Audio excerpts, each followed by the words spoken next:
coffee with Andy. Hey guys. So we're a little past coffee time. Had a busy morning. It's been great. We are back in Charleston. We were over Christmas. We were back at the farm in Atlanta, and our friends that are there know that it was cold there. So it was 6 degrees, I think, was the lowest. If you haven't seen Nick's walking on water, Jesus creeper lizard gecko video where he runs across the frozen pond, go back and watch it. It's in the feed in both Facebook and Instagram and YouTube, so you can go find it there. The pond is only 18 inches deep, and it was a good solid piece of ice. We had adult supervision there, so don't hate, but if you do, I'm sorry. So we're back. We've been back in Charleston for a couple of days.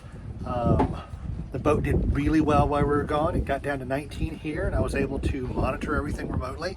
Other than the freezer, which the Bluetooth on it was a little spotty, but since then I've gotten a new USB Bluetooth dongle that performs much better. We're here. We've had some busy days on the boat. I went to test my alternators, the alternator protectors yesterday, and how's that go again? And I was dreading that, and looking at the possible replacements. And I know I have one Balmar voltage regulator on board, but I didn't want to spend the extra money or do all the extra wiring. And then sat up this morning at about 6 a.m. and realized why the old one wasn't working, and was able to hook that back up and test it.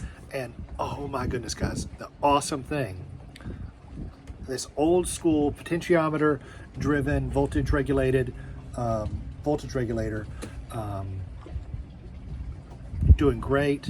I'm able to get 80 amps solid out of each of my 120 amp alternators, which is great, because and that's at 2200 RPM. So at more RPMs, I get a little bit more, but it should sustain all that. Let me turn around a little bit. We have something exciting going on. We looked down in the water a minute ago, and there was a big board floating along with nails and everything sticking out of it. And the boys are over here. You might be able to see the board in the water.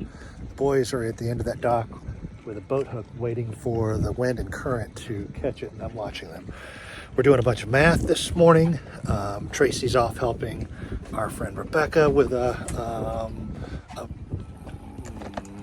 boat upholstery job, I guess you'd call it. Oh, let's see. There we go. I was able to help Michael with installing a through hull on another boat and tightening some deck plates on a dinghy lift. He's out doing a sea trial now. But the exciting thing after that is today he's going up the stick. He's going to inspect our rigging. Going to put a new anemometer up top and wind vane. Going to pull that down, get some other things ready, and then we're going to do a bunch of install work this afternoon. So things are coming together. The inverter's still working great. Did a little bit of tweaking on the charge profiles. For my friends that have lithium or getting lithium or plan on getting lithium or think about getting lithium, double check, triple check with your battery company on what they want you to set the bulk, absorption, and float. Now, lithiums really don't have float, but they do. So my battery company says to charge at 14.6. The cutoff is at 14.8, 8.5, 14.8.5, where that's too much voltage going in, so it automatically shuts off in safeties. So I charge at 14.6 right now, both with my inverter and my solar panel coming in on bulk. So bulk and absorption are going to be very close, maybe a slight step down, and then to just maintain. If you're going to be a marina queen, if your boat's just going to sit at the marina, you don't want to keep those batteries at 100% and putting maximum voltage in. Yes, the BMS does cut off, but they actually recommend that you put a lower voltage down into it if it's just going to be sitting and not get any hits all the time. So from Redodo, which is my batteries, they actually request 13.8. Let me check on the boys. The board is really close. Let's catch the final rescue act of that. So I've got that set.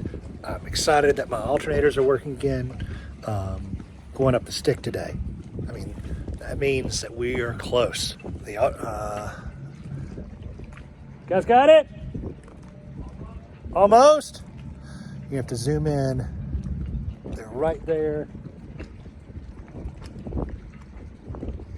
That's one thing about my boys I'm proud of, is if you set them on a task like that, they're usually going to do a really good job. So we've got, I'll show you, because a couple things going on here.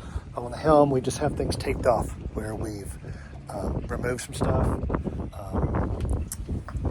Wasn't really in the original plan, but this is now going to. So putting a new autopilot head, the B&G Network Pilot for my boating friends, did have NG 183, but it was an old version 1.5. So getting information in from the chart plotter into it only received like 5 commands that it would. So it's really a standalone. We weren't able to sail to wind. We weren't able to do a lot of things with this autopilot. Like if we press the plus or minus 10, it would lose its brain and just go wacky. And about once every 4 hours, it would lose its brain. So you really had to stay up at the helm all the time. Colrec 5, you do have to have a watch at helm, but I mean, we had to keep somebody up here because it could lose its mind by 45, 50 degrees to either side of where you were at. So if you just let it trip, you could be on a heading of 100 degrees, and then it would take off at 150 degrees. And then a few minutes later, it would go over to 50 degrees, which is a 100-degree swing, greater than a right angle for my non-geometry people. So we've got to cut these holes just slightly bigger. We've got an I-70 going in here. This one we've got our little jog touch screen, new autopilot heads going in here. We've got these sealed up for now. These are the old holes, just because we were gone and we didn't want any moisture to get in the boat. I've done some upgrades to the outlets. A lot of the outlets on the 120 volt side were not marine grade, so I've replaced those with extreme duty outdoor, where they are maybe exposed. Just put that over there, guys. Hold on, let me show you the victory pose. That might be the biggest thing you guys have caught. So, judging by their height, how tall do you think that 2x4 is? Put your comments down. Put your comments down in the below and tell me how tall you think it is. Nick, how tall are you? 5'5". There's your only hint for the day. And Nick, you're supposed to hold it out in front of you like it's a big fish. Arm's length in front of you. That way it looks taller. There you go. Excellent. So we've got a lot of new room here on the outside. There's a boat, Endeavor, that's out on a sea trial with Michael. I was able to help him this morning on installing that through hull and tightening up those deck plates. And that family is from Canada, and they're heading south, they say today. Like ripping off the Band-Aid kind of. Keep going around. Here's my new radar right up here, Raymarine Quantum, not the Quantum 2, which is Doppler. This gives more depth of solidness of whatever you're getting a bounce back from. The nasty looking TV antenna, we painted over the rusty spot with rust inhibitor, and it works really, really well. We've upgraded those outlets, and on some of those outlets we actually went with USB built into them, so we don't have as many things plugged in. I'll tell you the most exciting thing, besides my alternators working now, because I'm still really excited about that, is the performance of the new batteries and the existing solar panels I have. So my existing panels are 1,080 watts. We'll call it 1,100 watts. And they were made like 6 years ago and only installed a couple of years ago on the boat. They're right here behind me. And I mean, they did a pretty good job, but the way the charge curve on a sealed lead acid AGM battery is, it doesn't take that. You can ride it. Nick's got our new, hold on, let's see, he's already taken off.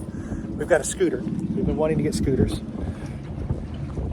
And our friends that are on land, if you go to a Lidl and you see the electric scooters, Hover-1 Aviator for $99, call me immediately. I'll PayPal, I'll Cash App, I'll whatever money, because I need as many as they have. This thing's nice. It goes up to 15 miles an hour, not with my fat butt, but we'll say up to 15 miles an hour. And it says it has a 7-mile range, and our tests, because I stand corrected, it is 0.7 of a mile from where I am here at the dock all the way up and back to the parking lot. Sorry about the Blair Witch Project. Kids are having fun. We've gotten about 6 miles out of it so far, which is great. So we're getting 6 to 7 miles. We're getting what it's rated for. We want some of those for the whole family, and we have some other boating people that we would like to be able to bless with that deal. If any of our friends, can I come again? Think fast thoughts, Nick.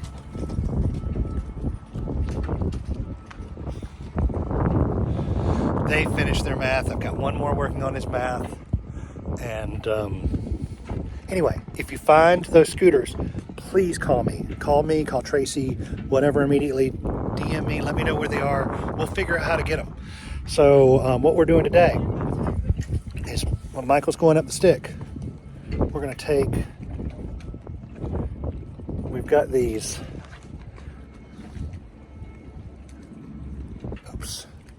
speakers up on the spreaders. We're going to take those off. He's going to go up and do a rigging inspection. And whenever you climb a mast or go up a mast, you're going to have 2 lines. So we've got our main halyard, and this is a big honking, and it's doubled up, so you're only pulling half as much weight. I'm not going to say that he's heavy, but it's only going to be like 85 pounds, 90 pounds for us pulling him up.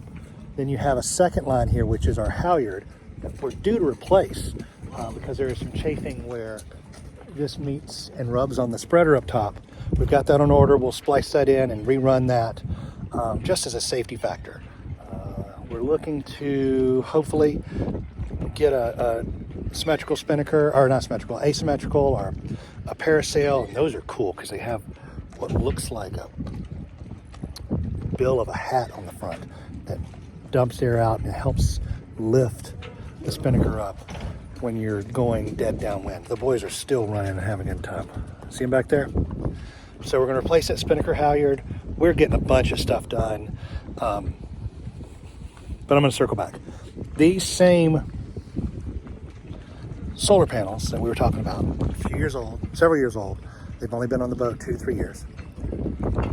The moment we installed them and hooked them up to our lithium batteries, they became 21% more efficient immediately, just because of the way that lithium doesn't convert the power going into it to waste heat. So that's your first thing. The other thing is, I'm probably getting a lot of wind noise. I'm going to apologize about that. I'm going to go back down in the cockpit.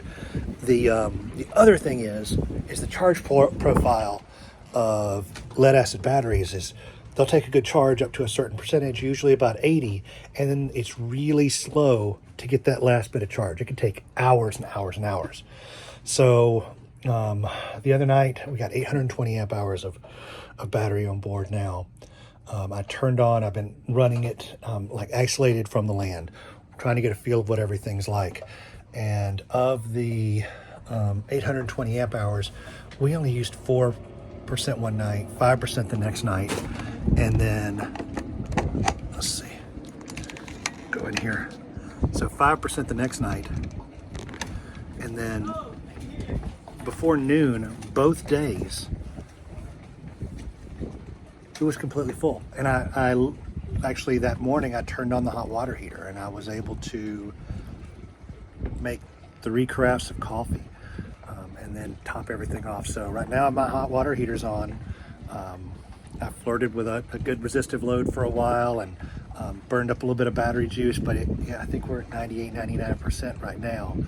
And it's just early in the afternoon. So I originally thought I was gonna have to put a ton more solar up there to make this all work, but I'm not. Which opens up other possibilities for the future. Because in theory, I could run a little bit more solar into my battery bank, or add just a little bit, one more 410 amp hour, and maybe even run my air conditioner off this 24/7. I need months of empirical data testing to know what I could get by with. But I'm excited by it. I'm excited by everything. I'm going to do a couple shout outs. Shout out to my brother Jim. I love you, man.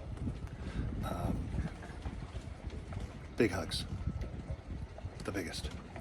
Lori, I'm going to call you out every day until you watch my video and you report in. Today, the code word is lollipop. Tomorrow will be different, but today is a lollipop. Riley, you will have anybody you want to say anything to? Man of many words. There he is. Say hi, Riley. Excellent. Camden's out tying up a line that we had used to try to rescue that really long board. I've got he's got to come finish up his math. We're on the second or third round of corrections. Other guys are just gonna use all the battery up on that scooter and then have to come plug it back in. It is in the 70s here today. It is beautiful. It is a 5 out of 5. It's 11 out of a 10 scale on the Andy-mometer out there. But for the most part, we're doing great. I have nothing to complain about. I need to get back to work though. Let me do that. I'll talk to you guys soon. We love you. Pick up after yourself. Spay and neuter your pets. Tell your friends and family you love them. Talk to you later. Bye.